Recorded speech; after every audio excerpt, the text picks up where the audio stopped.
Je me souviens encore de ce jour comme si c'était hier. Nous étions dans les rues animées de Paris, sous un soleil printanier qui faisait briller les vitrines des boutiques du Marais.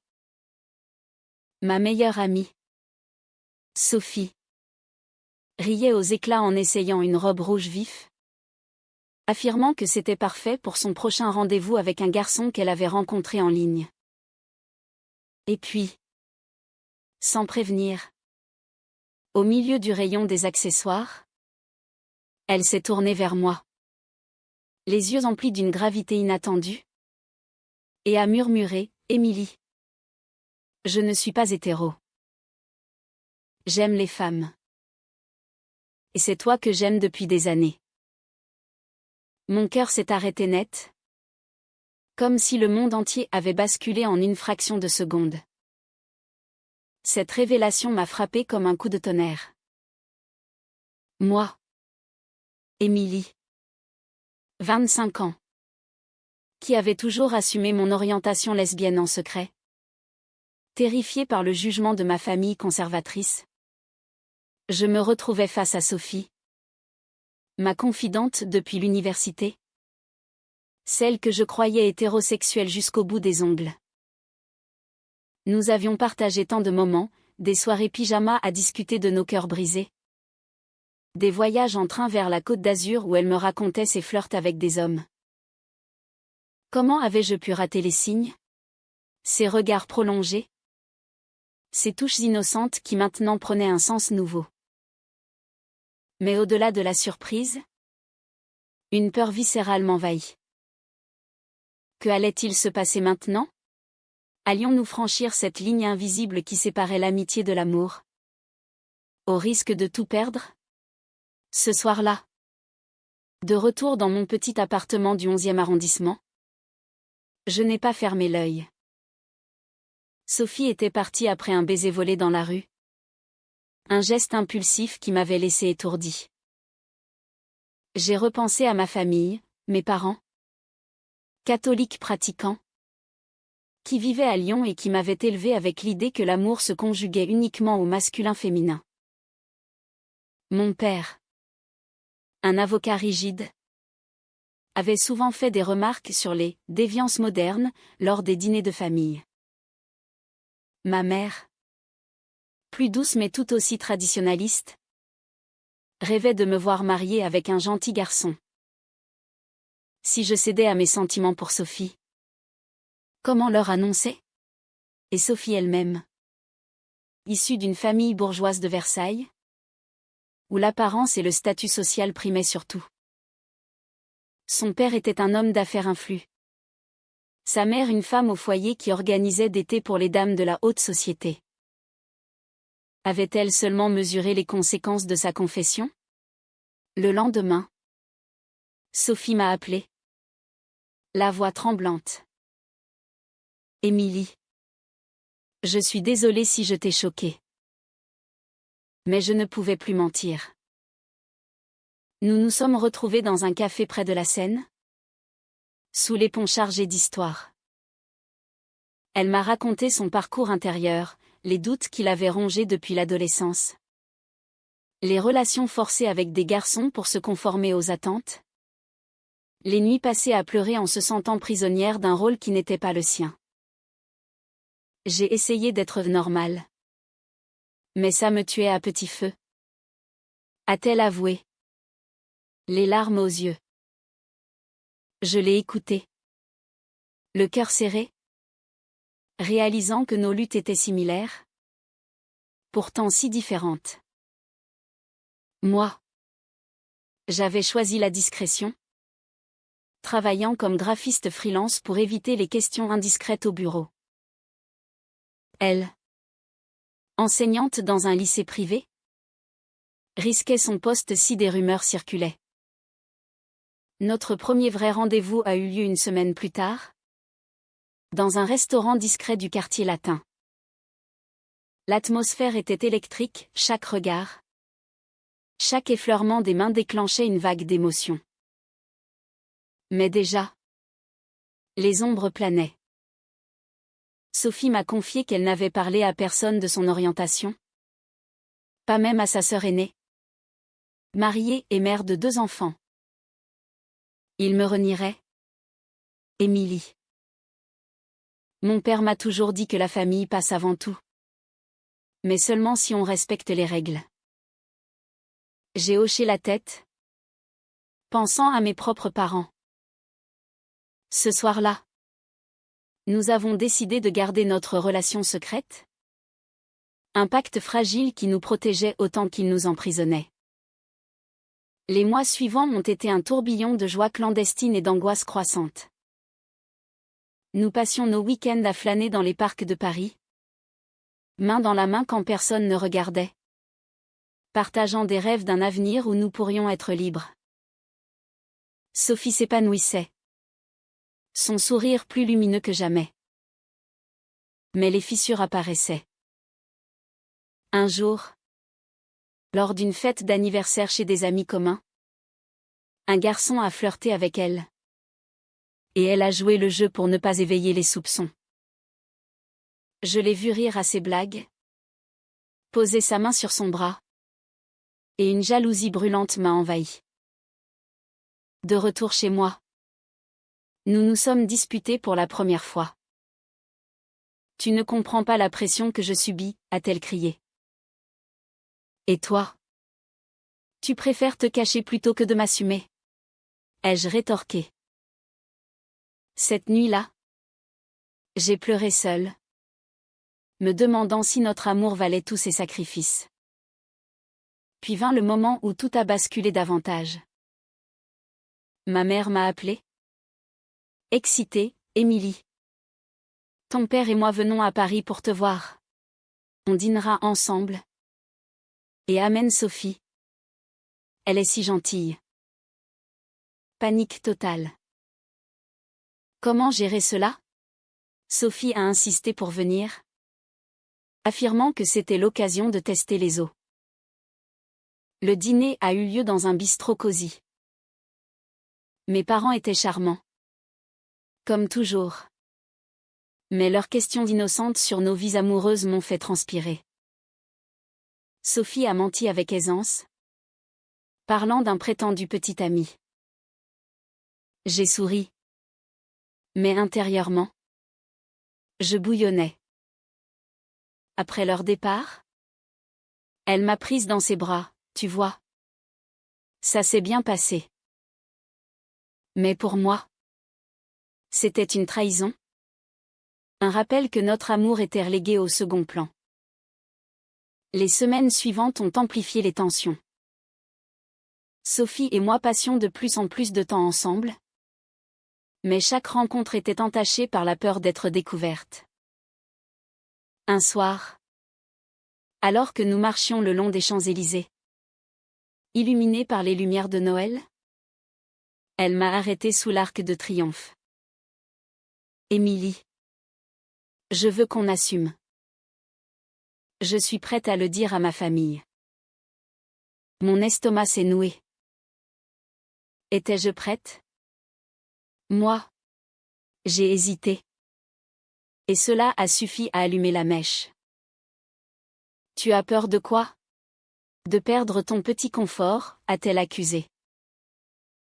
Notre dispute a éclaté en public, attirant des regards curieux. J'ai fui. Rentrant chez moi en larmes, me sentant lâche. Le lendemain, Sophie s'est excusée, mais le mal était fait.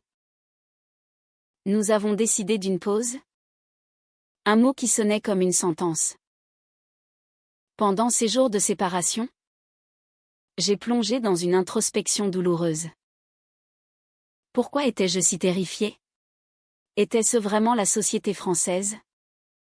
Avec ses lois progressistes sur le mariage gay. Mais ses poches de conservatisme tenaces? Ou était-ce ma propre internalisation des préjugés? J'ai repensé à l'école, où les rumeurs sur une camarade lesbienne l'avaient isolée. À l'université, où j'avais vu des amis se faire rejeter par leurs parents. Et maintenant? Moi. Face à ce choix, l'amour ou la sécurité familiale? Sophie, de son côté, a franchi le pas. Elle m'a appelé un soir. La voix brisée, j'ai dit à mes parents. Le silence qui a suivi m'a glacé. Son père avait réagi avec fureur, la traitant de « déshonneur pour la famille », menaçant de la couper financièrement. Sa mère avait pleuré, implorant Sophie de « guérir » avec l'aide d'un thérapeute. Ils veulent que je voie un psy pour corriger ça, a-t-elle sangloté. J'ai accouru chez elle, dans son appartement de Versailles, la trouvant effondrée sur le canapé. Nous nous sommes enlacés. Et pour la première fois, notre étreinte n'était pas de passion, mais de désespoir partagé. Ce choc a renforcé notre lien, mais il a aussi semé les graines de la discorde. Sophie, blessée, est devenue plus insistante pour que je parle à mes parents. Si je l'ai fait, tu peux le faire. Sinon, c'est injuste. J'ai promis d'essayer. Mais au fond, je tergiversais. Un week-end, nous sommes partis à la campagne, en Normandie, pour nous ressourcer. Là, loin de Paris, nous avons vécu comme un couple normal, promenade sur la plage, dîner aux chandelles. Mais même là, la réalité nous rattrapait. Un appel de sa sœur, « Papa est furieux ? Il dit que tu détruis la famille. » Reviens à la raison. Sophie a raccroché, tremblante, et s'est tournée vers moi. « Et toi ? Quand vas-tu te battre pour nous ? » De retour à Paris, j'ai pris ma décision. J'ai invité mes parents pour un déjeuner dominical. Le cœur battant, je leur ai annoncé, « Maman, papa, je suis lesbienne, et j'aime Sophie. » Le silence a été assourdissant. Mon père s'est levé. Le visage rouge, « C'est une phase. Émilie. Tu as été influencée par cette amie. » Ma mère a pleuré, « Pense à ton avenir, à des enfants, à une vie normale. » Ils sont partis sans un au revoir, me laissant seule avec mon chagrin. Sophie m'a rejointe, triomphante au début, puis compatissante. Mais cette victoire avait un prix, mes parents m'ont ignorée pendant des semaines, et je me sentais orpheline. Les conflits ne s'arrêtaient pas là. Au travail, Sophie a fait face à des rumeurs. Une collègue, apprenant pour nous, a commencé à la marginaliser, prétextant des « valeurs incompatibles ». Sophie a tenu bon. Mais cela l'a épuisée. Moi, en freelance, j'évitais les contrats avec des clients conservateurs. Mais un jour, un projet majeur m'a échappé quand un employeur a découvert ma relation via les réseaux sociaux. On préfère quelqu'un de plus traditionnel, m'a-t-on dit. Ces rejets nous unissaient, mais ils creusaient aussi un fossé. Sophie m'accusait de ne pas en faire assez, je lui reprochais d'être trop impulsive. Puis vint la trahison qui a tout ébranlé. Lors d'une soirée avec des amis, Sophie a bu trop et a flirté ouvertement avec une autre femme, une ancienne camarade d'université. Je l'ai vue l'embrasser dans un coin sombre. Le monde s'est effondré. De retour chez nous, la dispute a été violente. C'était une erreur ? Je suis stressée par tout ça, a-t-elle plaidé. Mais pour moi, c'était la preuve que notre relation bâti sur des sables mouvants, ne tenait plus. J'ai passé la nuit dehors, errant dans les rues de Paris, questionnant chaque décision prise. Le lendemain de la trahison, je n'ai pas répondu aux appels de Sophie. J'avais besoin d'espace pour réfléchir. Assise sur un banc du jardin du Luxembourg, sous un ciel gris qui reflétait mon humeur, je revivais les mois écoulés. Notre amour avait commencé comme un rêve, mais la réalité sociale l'avait transformé en cauchemar. Les pressions familiales, les jugements au travail, les doutes internes, tout conspirait contre nous. Était-ce la société française, avec son vernis de tolérance masquant des préjugés profonds? Ou nos propres faiblesses? Sophie m'a retrouvée là, les yeux rougis. Émilie, pardonne-moi. C'était stupide. Je me sens perdue. Nous avons parlé des heures, déversant nos frustrations.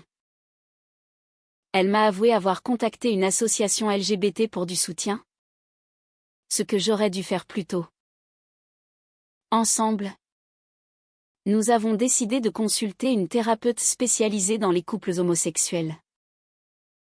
Les séances ont été révélatrices, nous avons exploré nos peurs, nos colères refoulées. La thérapeute nous a aidés à voir que nos réactions étaient des défenses contre un monde hostile. Mais les épreuves continuaient. Mes parents, après des semaines de silence, m'ont invité à Lyon. J'y suis allée seule, espérant une réconciliation. À table, l'atmosphère était tendue. Mon père a commencé, on t'aime. Mais on ne peut pas accepter ça. C'est contre nos valeurs. Ma mère a ajouté, pense à ta grand-mère. Elle ne le supporterait pas. J'ai défendu mon amour pour Sophie, argumentant que l'amour n'avait pas de genre.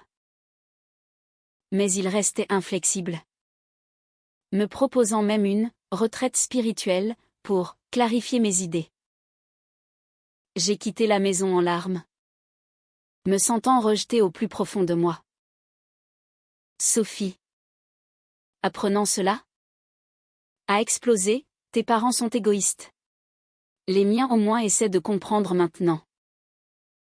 En effet, sa mère avait commencé à l'appeler, posant des questions timides sur notre relation. Mais son père restait distant, refusant de la voir. Cette asymétrie a créé une nouvelle tension, Sophie se sentait progresser, tandis que je piétinais. Un soir, lors d'une manifestation pour les droits LGBT à Paris, nous nous sommes jointes à la foule. L'énergie était contagieuse, avec des drapeaux arc-en-ciel flottant partout. Pour la première fois, nous nous sommes embrassés en public, défiant le monde. Mais même là, des regards hostiles nous ont rappelé la réalité. Le point de non-retour est arrivé quand Sophie a reçu une promotion au lycée, mais avec une condition implicite, discrétion sur sa vie privée. Elle a accepté, me jurant que c'était temporaire. Moi, je voyais cela comme une capitulation. Tu te caches à nouveau, ai-je accusé. Notre dispute a escaladé, et dans la chaleur du moment, elle a lâché, peut-être que c'est toi le problème. Avec ta peur constante. Blessée. J'ai claqué la porte, passant la nuit chez une amie.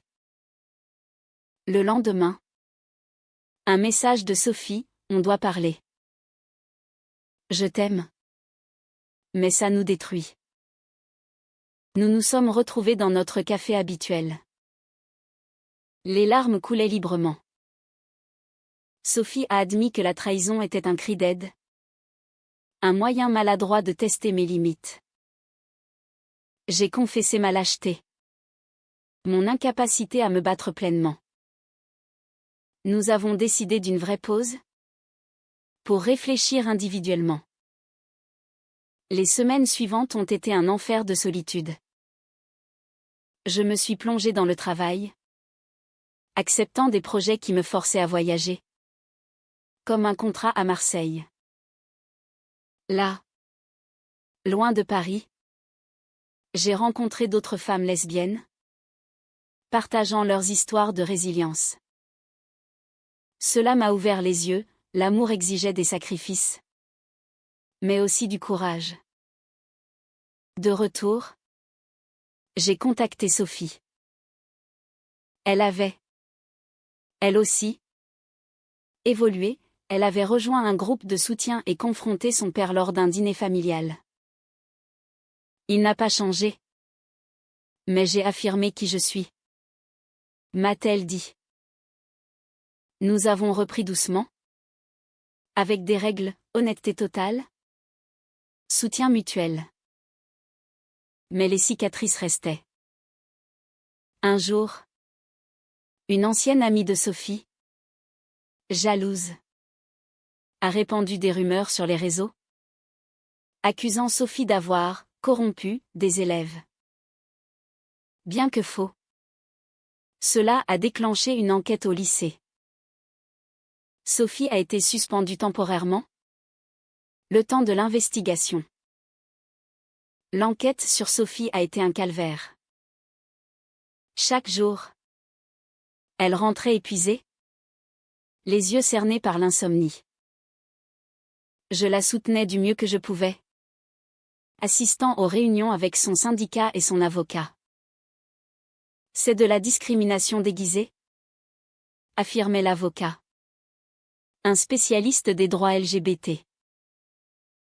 Les preuves manquaient. Mais les rumeurs persistaient, alimentées par des collègues conservateurs. Sophie envisageait de démissionner. Mais je l'encourageais à se battre, tu mérites justice. Finalement, l'enquête a conclu à son innocence. Mais le dommage était fait. Sa réputation entachée. Elle a perdu des amis et de la confiance en soi. Cet épisode a renforcé notre détermination. Mais il a aussi révélé des failles plus profondes. Mes parents, apprenant les nouvelles via ma sœur, m'ont appelé, vois où ça te mène. Cette vie revient à la raison. J'ai raccroché. Furieuse. Mais blessée. Sophie et moi avons décidé de déménager ensemble dans un nouvel appartement à Montmartre. Symbole d'un nouveau départ. Là, nous avons construit une routine, dîner romantique, promenade au Sacré-Cœur. Mais la société continuait à nous tester. Lors d'une visite médicale, un médecin a fait une remarque homophobe déguisée, nous rappelant que même en France, la tolérance n'était pas universelle. Puis vint le plus grand défi, la famille de Sophie a organisé une réunion de crise. Son père, sentant qu'il perdait sa fille, a proposé un ultimatum, choisis entre cette phase et ta famille. Sophie, les larmes aux yeux, a choisi nous. Je vous aime. Mais je ne peux pas nier qui je suis.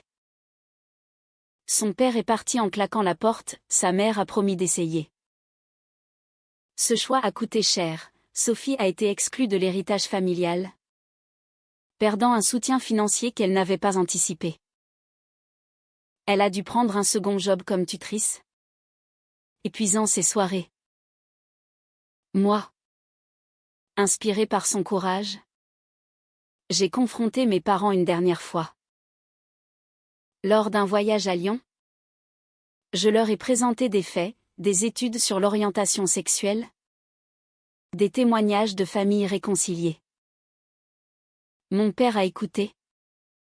Pour la première fois. Sans interrompre.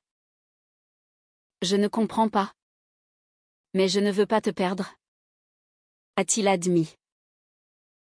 Ma mère a pleuré, mais m'a embrassé. Ce n'était pas une acceptation totale, mais un pas. De retour à Paris, Sophie et moi avons célébré. Mais avec une amertume, pourquoi fallait-il tant lutter pour être aimé? Les mois suivants ont apporté une accalmie relative. Nous avons participé à des événements LGBT, trouvant une communauté qui nous soutenait. Mais une nouvelle trahison a surgi. Une amie commune, que nous pensions fidèle, a révélé notre relation à un journal local.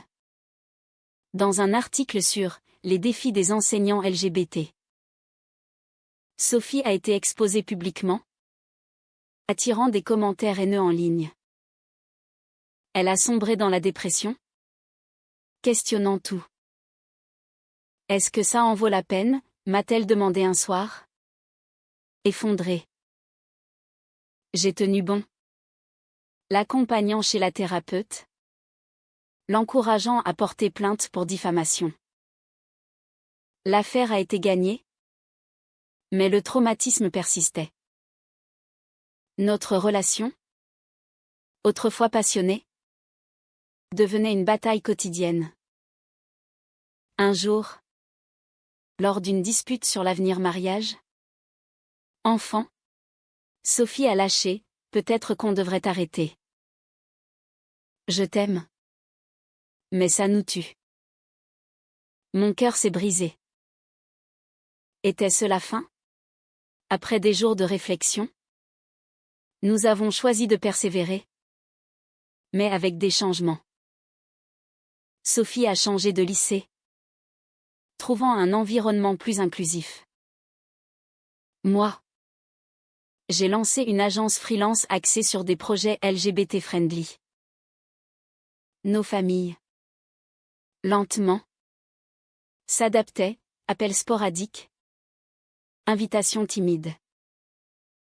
Mais le prix payé était immense, amitié perdue, carrière chamboulée, âme marquée. Au fil du temps, notre amour a évolué, forgé dans le feu des épreuves.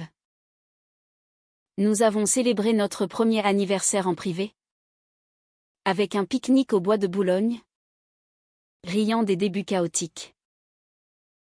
Mais les cicatrices rappelaient constamment les sacrifices. Sophie, plus forte, militait désormais pour les droits LGBT, donnant des conférences dans des associations. Moi, je créais des campagnes graphiques pour sensibiliser aux préjugés. Ensemble, nous affrontions le monde. Mais intérieurement, les doutes persistaient. Un événement final a tout cristallisé. Lors d'un rassemblement familial mixte, mes parents et les siens, les tensions ont explosé. Le père de Sophie a accusé le mien de laxisme, déclenchant une dispute sur les valeurs morales. Sophie et moi avons défendu notre amour, mais la soirée s'est terminée en chaos, avec des départs précipités. Ce soir-là, seule avec Sophie, j'ai pleuré. Est-ce qu'on a fait le bon choix? Elle m'a serré fort, oui.